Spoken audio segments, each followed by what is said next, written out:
Allora come mai non partecipare al successo che si è avuto della canzone di Domenico Modugno? Al successo? Della canzone di Volare.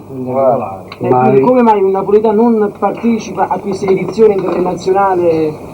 Certo, vieni qua, fammi un'altra volta questa domanda. Mi piace parlare con voi giovani, perché voglio dare la dimostrazione che voi cantate napoletano. Certo, mi sta bene, ripeti quello che hai Allora, prendendo l'esempio il discorso di Gerardo, come mai non avete partecipato voi cantanti della canzone napoletana al successo nazionale che si ebbe alcuni anni fa con Volare, una canzone di Domenico Modugno, una vecchia canzone che poi è stata rielaborata e i proventi sono stati in beneficenza per il Sudafrica o per l'Etiopia, mi sembra per l'Etiopia. Quindi come mai non partecipare a questa edizione? Dunque, fammi sentire una cosa, tu che sei preparato in questo caso, no? Sì. Mi sai dire chi ha organizzato questo spettacolo che poi sono andati tutti quanti a beneficenza allora di questa... E chi sono, scusami? Chi sono? Sì, chi è stato? comunque non ricordo bene. Dico chi è l'organizzazione che ha fatto, chi ha ideato questo spettacolo? Lo sai?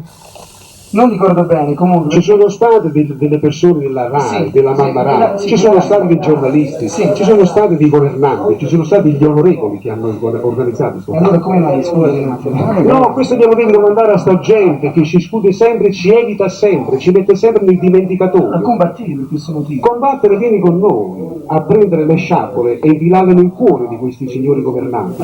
Lo sai che io mi sono scagliato contro il sindaco di Napoli, contro la giunta comunale di Napoli, contro la regione, contro la provincia, questi onorevoli assessori, questi delinquenti della nostra nazione. Figurati, addirittura io ho detto, perché non si forma un comitato cantanti napoletano con un avvocato, però un avvocatore che ci difende e che manda delle raccomandate alla televisione con delle minacce di portarla poi in causa dicendo ma se voi non ci date le telecamere, non ci fate fare le trasmissioni settimanali, cioè le famose vetrine di canzone napoletana, noi anzitutto non vi pagheremo il canone per la televisione e per giunta vi diremo che vi citeremo per i danni perché voi non vi potete permettere assolutamente di non trasmettere canzoni napoletane attraverso la televisione che si chiama Mamma Rai, perché noi siamo italiani come quelli là del nord, cioè noi siamo italiani del sud.